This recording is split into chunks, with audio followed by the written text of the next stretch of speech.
فجر کی نماز میں حضرت عمر رضی اللہ تعالیٰ عنہ اکثر سورۃ یوسف کی تلاوت کرتے تھے۔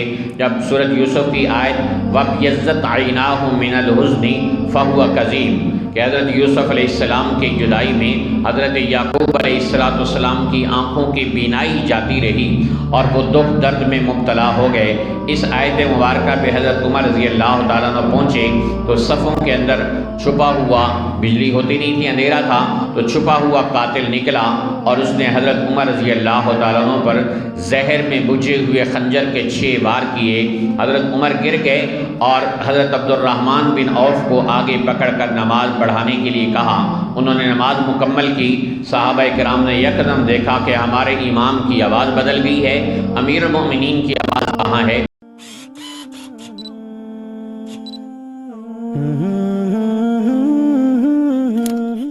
انتہائی لائق صد احترام برادران اسلام، یکم محرم الحرام، امیر المومنین، خلیفۃ المسلمین، پیکر عدل و انصاف، فاتح کسریٰ و قیصر، سیدنا عمر بن خطاب رضی اللہ تعالیٰ عنہ کا یوم شہادت ہے۔ حضرت عمر رضی اللہ تعالیٰ عنہ کو اللہ تعالیٰ نے قبول اسلام سے لے کر یوم شہادت تک کچھ ایسے اعزازات نصیب فرمائے جو اور لوگوں کے نصیب میں نہیں آ سکے۔ بدھ کا دن تھا، نبی پاک صلی اللہ علیہ وسلم نے اللہ کی بارگاہ میں دعا کی، اللہم اعز الاسلام بعمر بن الخطاب، اے اللہ اسلام کو عمر بن خطاب کے ذریعے سے عزت عطا فرما۔ اور جمعرات کے دن یہ دعا بارگاہ خداوندی میں شرف قبولیت کا درجہ پا گئی اور حضرت عمر رضی اللہ تعالیٰ عنہ پکے ہوئے پھل کی طرح اسلام کی جھولی میں آ گرے، اور مسلمان ہوتے ہی کہا یا رسول اللہ صلی اللہ علیہ وسلم نماز کہاں ادا کریں گے؟ تو آپ نے فرمایا اسی دار ارقم میں جہاں ہم بیٹھے ہیں۔ تو کہا یا رسول اللہ صلی اللہ علیہ وسلم عمر کے اسلام لانے کا کیا فائدہ ہوا اگر نماز اب بھی گھر میں ادا کی جائے گی؟ چنانچہ حضور پاک علیہ السلام خانہ کعبہ میں نماز ادا کرنے کے لیے تشریف لے جانے لگے، اس طرح کہ آگے حضرت عمر بن خطاب رضی اللہ تعالیٰ عنہ اور حضور صلی اللہ علیہ وسلم کے شیر دل چچا حضرت حمزہ رضی اللہ تعالیٰ عنہ تھے۔ ان کی قیادت میں جا کر مسلمانوں نے پہلی نماز خانہ کعبہ کے اندر ادا کی، اور اس طرح رسول اللہ صلی اللہ علیہ وسلم نے ارشاد فرمایا کہ اللہ تعالیٰ نے عمر کو فاروق بنایا ہے، حق اور باطل میں فرق کرنے کا ذریعہ بنایا ہے۔ حضرت عمر رضی اللہ تعالیٰ عنہ کی فضائل و مناقب بے شمار اور لا تعداد ہیں، جن میں سے رسول اللہ صلی اللہ علیہ وسلم کا یہ فرمان بھی ہے، لو کان بعدی نبی لکان عمر، اگر میرے بعد نبوت کا دروازہ کھلا رہتا تو عمر اس قابل تھا کہ نبی بنا دیا جاتا۔ یہ کوئی معمولی فضیلت نہیں ہے۔ امام الانبیاء خاتم النبیین صلی اللہ علیہ وسلم کی زبان فیض ترجمان سے اتنا بڑا اعلان حضرت عمر رضی اللہ تعالیٰ عنہ کے لیے بہت بڑے فخر اور اعزاز کی بات ہے کہ اگر میرے بعد، میں آخری نبی ہوں، میرے بعد اگر نبوت کا دروازہ کھلا رہتا تو عمر میں وہ تمام گیٹس اور خوبیاں اور صلاحیتیں تھیں کہ یہ نبی بنا دیا جاتا۔ اسی طرح ایک مرتبہ حضرت عمر رضی اللہ تعالیٰ عنہ عمرے کے لیے جانے لگے تو رسول پاک علیہ السلام نے ان کو ارشاد فرمایا، لا تنسانا فی دعائک یا اخی، کہ اے میرے پیارے بھائی تم ہمیں اپنی دعاؤں میں نہ بھلانا۔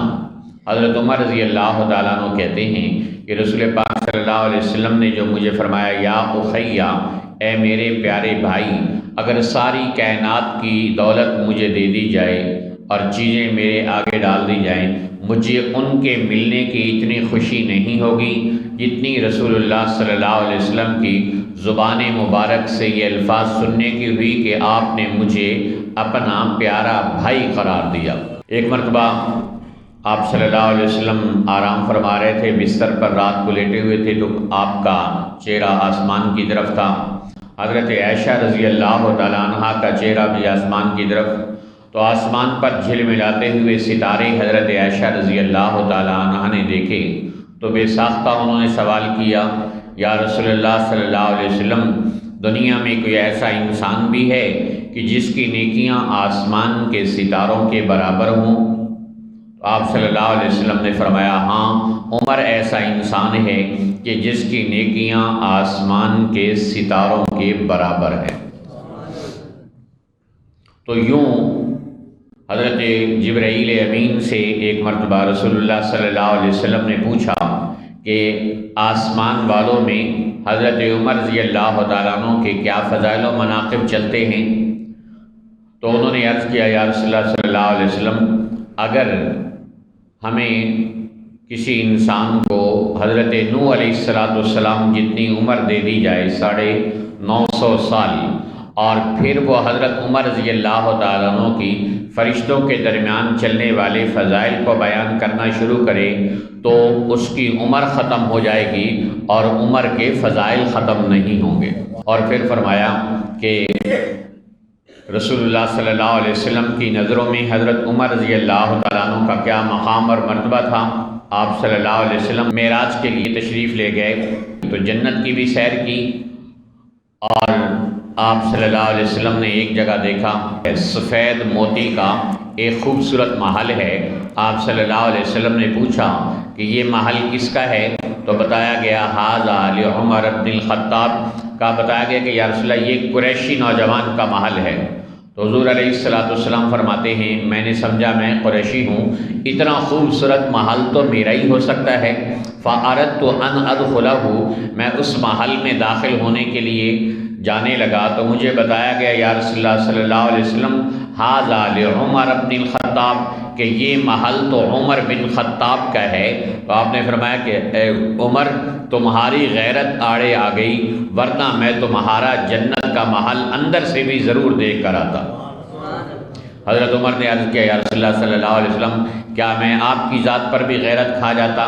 تو رسول پاک علیہ السلام نے جنت میں حضرت عمر رضی اللہ تعالیٰ عنہ کا محل دیکھا۔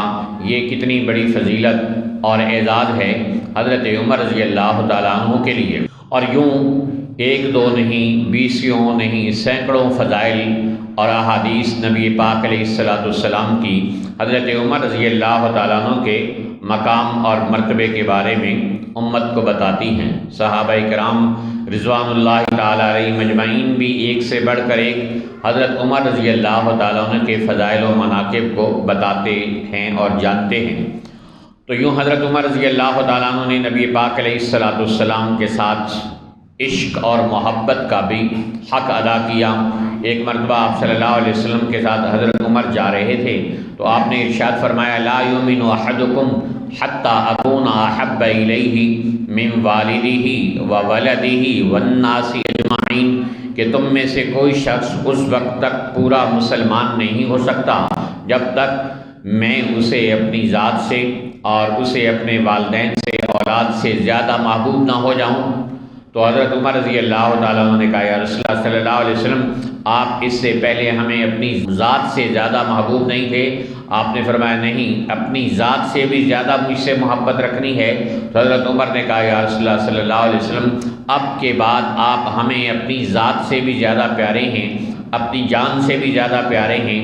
تو آپ نے مہر لگا کر ارشاد فرمایا، الآن یا عمر، عمر اب تم ایمان کے اعلیٰ ترین درجے پہ فائز ہو چکے ہو۔ حضرت عمر رضی اللہ تعالیٰ عنہ حج کرنے کے لیے گئے اور حجر اسود کو بوسہ دیا جاتا ہے، تو حجر اسود کو بوسہ دیتے دیتے خطاب کا بیٹا رک جاتا ہے اور اس کو مخاطب کر کے کہتا ہے، یا حجر انی اعلم انک حجر لا تضر ولا تنفع، میں جانتا ہوں کہ تو ایک پتھر ہے، نہ نفع دے سکتا ہے اور نہ نقصان دے سکتا ہے۔ لولا انی رأیت رسول اللہ صلی اللہ علیہ وسلم یقبلک ما قبلتک، اگر میں نے رسول اللہ صلی اللہ علیہ وسلم کو تجھے بوسہ دیتے ہوئے نہ دیکھا ہوتا تو میں تجھے کبھی بوسہ نہ دیتا۔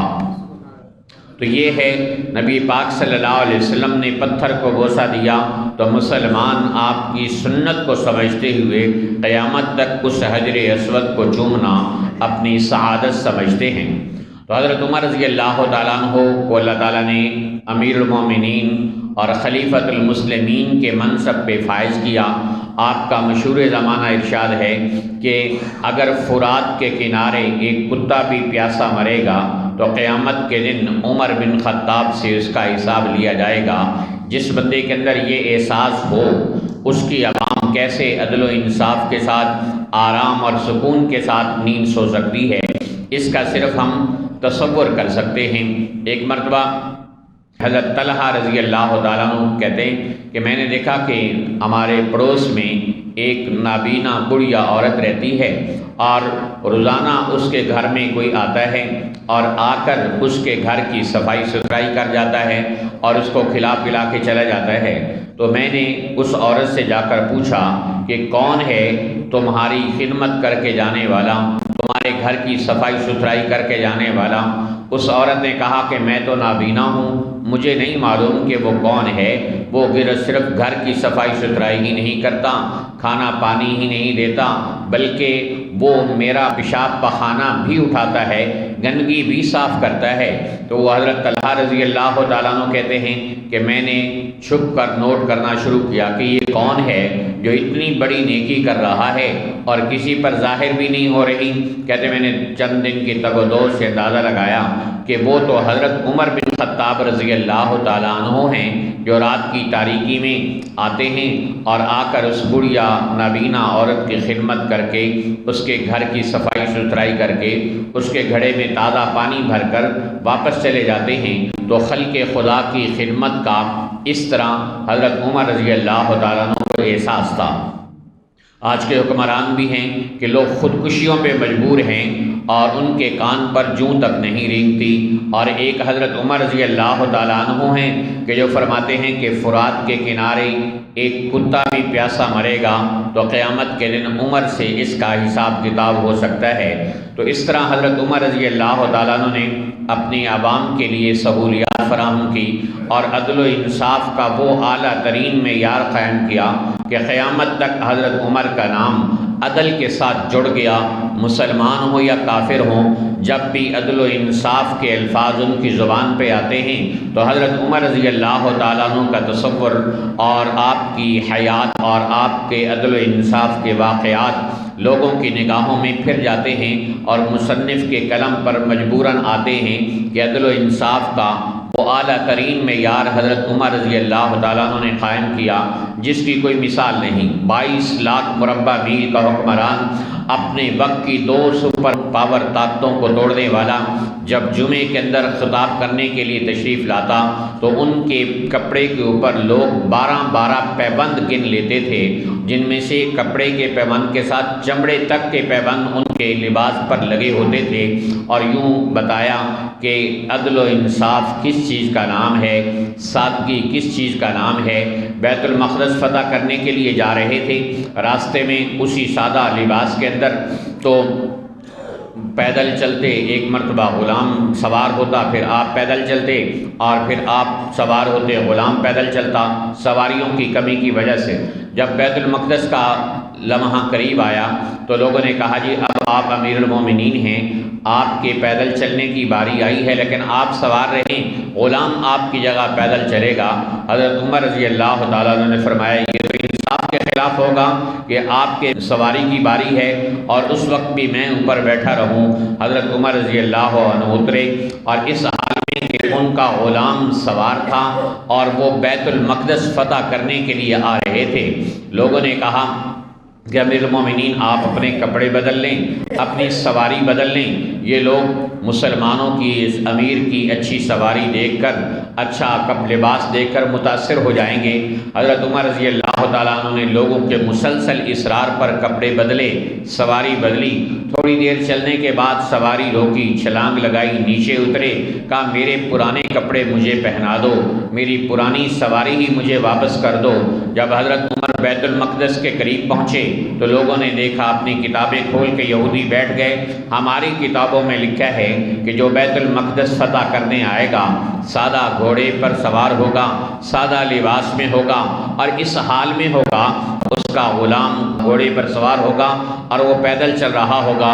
جو ہی یہودیوں نے یہ منظر دیکھا تو فوراً بغیر لڑائی کے بیت المقدس کی چابیاں حضرت عمر رضی اللہ تعالیٰ عنہ کے حوالے کر۔ تو فاتح بیت المقدس حضرت عمر رضی اللہ تعالیٰ عنہ، اس وقت کی 2 سپر پاور طاقتیں قیصر اور کسریٰ کو توڑنے والے حضرت عمر رضی اللہ تعالیٰ عنہ، اور مسلمانوں کے لیے 22 لاکھ مربع میل پر اسلام کا جھنڈا لہرانے والے حضرت عمر رضی اللہ تعالیٰ عنہ ہیں۔ اور جب حضرت عمر رضی اللہ تعالیٰ عنہ آخری مرتبہ حج کے لیے گئے تو اس وقت انہوں نے اللہ تعالیٰ سے دعا مانگتے رہتے تھے کہ اللہم ارزقنی شہادتاً فی سبیلک واجعل موتی فی بلد حبیبک، اے اللہ مجھے اپنے راستے کی شہادت عطا فرما اور اپنے حبیب کے شہر میں موت عطا فرما۔ ایک مرتبہ آپ اپنی بیٹی حضرت حفصہ رضی اللہ عنہا کے پاس گئے اور کہا میں یہ دعا مانگتا ہوں کہ اللہ مجھے شہادت بھی دے اور اپنے حبیب کے شہر میں دے۔ لوگ کہتے ہیں یہ کیسے ممکن ہے، شہادت تو میدان جنگ میں ملتی ہے، مدینے میں اب میدان جنگ ہے نہیں تو کیسے ملے گی؟ میری بیٹی، اللہ میری دعا کو ضرور قبول کرے گا۔ تو حضرت عمر رضی اللہ تعالیٰ عنہ کے دل میں یہ خواہش تھی اور زبان پر شہادت کی دعائیں تھیں۔ آپ صلی اللہ علیہ وسلم نے بھی ان کو شہادت خوشخبری سنائی تھی۔ ایک مرتبہ حضرت انس فرماتے ہیں رسول اللہ صلی اللہ علیہ وسلم احد پہاڑ پر چڑھے، آپ کے ساتھ حضرت ابو بکر، حضرت عمر اور حضرت عثمان رضی اللہ عنہم تھے۔ احد پہاڑ میں زلزلہ سا آیا تو آپ صلی اللہ علیہ وسلم نے اپنا پیر مبارک اس پر مار کے کہا اثبت یا احد، اے احد پہاڑ ٹھہر جا، فإنما علیک نبی و صدیق و شہیدان، اس لیے کہ اس وقت تیرے اوپر ایک نبی، ایک صدیق اور 2 شہید عمر اور عثمان رضی اللہ عنہما ہیں۔ تو پہاڑ فوراً تھم گیا اور پرسکون ہو گیا۔ یوں حضرت عمر رضی اللہ تعالیٰ عنہ کی شہادت کی خوشخبری گویا نبی پاک صلی اللہ علیہ وسلم نے پیشین گوئی کر کے بتایا تھا کہ حضرت عمر اور حضرت عثمان رضی اللہ عنہما یہ دونوں شہادت کا جام پئیں گے۔ ایک مرتبہ حضرت عمر رضی اللہ تعالیٰ عنہ ایک لباس پہن کر آپ صلی اللہ علیہ وسلم کے سامنے آئے۔ آپ نے پوچھا اجدید ثوبک ام غسیل، عمر کپڑے نئے ہیں تمہارے یا دھلے ہوئے ہیں؟ کہا یا رسول اللہ دھلے ہوئے ہیں۔ تو آپ صلی اللہ علیہ وسلم نے حضرت عمر کو دعا دی البس جدیدن عش حمیدن مت شہیدہ، عمر اللہ تمہیں نئے کپڑے پہنائے اور پرسکون زندگی نصیب فرمائے اور شہادت کی موت عطا فرمائے۔ تو رسول اللہ صلی اللہ علیہ وسلم نے نہ صرف یہ کہ حضرت عمر کی شہادت کی پیشین گوئی کی تھی بلکہ آپ کو شہادت کی دعا بھی دی تھی۔ تو حضور پاک صلی اللہ علیہ وسلم کی بھی دعا اور حضرت عمر کی اپنی بھی دعا کہ اللہ مجھے شہادت کی موت عطا فرما۔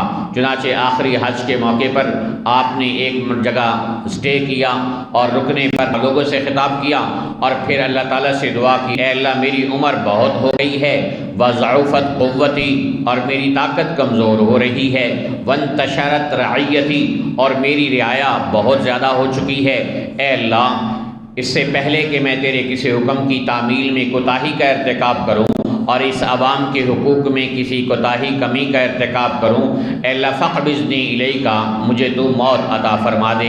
حضرت عمر رضی اللہ تعالیٰ عنہ حج کے سفر کے بعد مدینہ طیبہ آئے اور نماز پڑھانے کے لیے تشریف لائے تو ایک حضرت مغیرہ بن شعبہ کا غلام تھا ابو لولو فیروز مجوسی جو ایران کا رہنے والا تھا۔ اس نے ایک مرتبہ حضرت عمر رضی اللہ تعالیٰ عنہ سے شکایت کی کہ میرے مالک حضرت مغیرہ بن شعبہ مجھ سے زیادہ کام لیتے ہیں اور مجھے مزدوری کم دیتے ہیں۔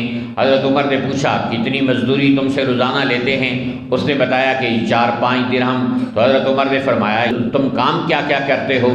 اس نے کہا جی میں چکیاں بنا لیتا ہوں اور میں فلاں فلاں کام کر لیتا ہوں۔ 4-5 کام اس نے گنوائے۔ تو حضرت عمر نے فرمایا کہ اتنے کام جب تم کر لیتے ہو ان کے مقابلے میں یہ تمہارے اوپر جزیہ بہت کم ہے۔ تو اس نے اس بات کو دل میں رکھ لیا، اور ایک مرتبہ پھر حضرت عمر رضی اللہ تعالیٰ عنہ کی اس کے ساتھ ملاقات ہوئی۔ حضرت عمر نے اس سے پوچھا میں نے سنا ہے تم چکیاں بہت اچھی بنا لیتے ہو۔ اس بدبخت نے کہا جی ہاں۔ تو حضرت عمر نے فرمایا کہ ایک چکی میرے لیے بھی بنا دو۔ تو اس نے کہا میں آپ کے لیے ایک ایسی چکی بناؤں گا کہ مشرق و مغرب میں اس کی دھوم مچ جائے گی۔ حضرت جب وہ چلا گیا تو حضرت عمر رضی اللہ تعالیٰ عنہ نے اپنے ساتھ کھڑے ہوئے صحابہ کرام سے فرمایا یہ بدبخت مجھے قتل کی دھمکی دے کر گیا ہے۔ لوگوں نے کہا جی پھر آپ اس کو پکڑیں اور ابھی اس کو سزا دلوا دیں۔ تو فرمایا کہ جب اس نے کوئی قدم اٹھایا نہیں تو قدم اٹھانے سے پہلے میں اس کو سزا کیسے دے لوں؟ تو ایک دن آپ نماز پڑھانے کے لیے تشریف لائے۔ فجر کی نماز میں حضرت عمر رضی اللہ تعالیٰ عنہ اکثر سورۃ یوسف کی تلاوت کرتے تھے۔ جب سورۃ یوسف کی آیت وَابْيَضَّتْ عَيْنَاهُ مِنَ الْحُزْنِ فَهُوَ كَظِيمٌ کہ حضرت یوسف علیہ السلام کی جدائی میں حضرت یعقوب علیہ السلام کی آنکھوں کی بینائی جاتی رہی اور وہ دکھ درد میں مبتلا ہو گئے۔ اس آیت مبارکہ پہ حضرت عمر رضی اللہ تعالیٰ عنہ پہنچے تو صفوں کے اندر چھپا ہوا، بجلی ہوتی نہیں تھی اندھیرا تھا، تو چھپا ہوا قاتل نکلا اور اس نے حضرت عمر رضی اللہ تعالیٰ عنہ پر زہر میں بجھے ہوئے خنجر کے 6 وار کیے۔ حضرت عمر گر گئے اور حضرت عبد الرحمن بن عوف کو آگے پکڑ کر نماز پڑھانے کے لیے کہا۔ انہوں نے نماز مکمل کی۔ صحابہ کرام نے یکدم دیکھا کہ ہمارے امام کی آواز بدل گئی ہے، امیر المومنین کی آواز کہاں ہے؟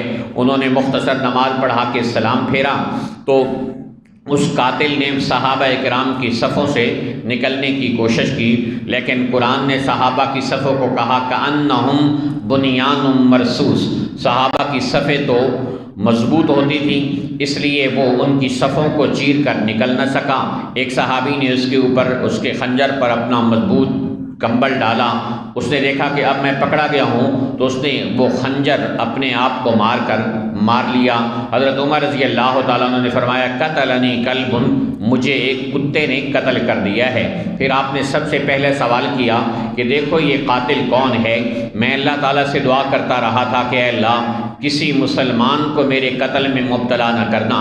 تو بتایا گیا کہ یہ ایران کا رہنے والا ایرانی النسل مجوسی ابو لولو فیروز ہے جو حضرت مغیرہ بن شعبہ کا غلام ہے۔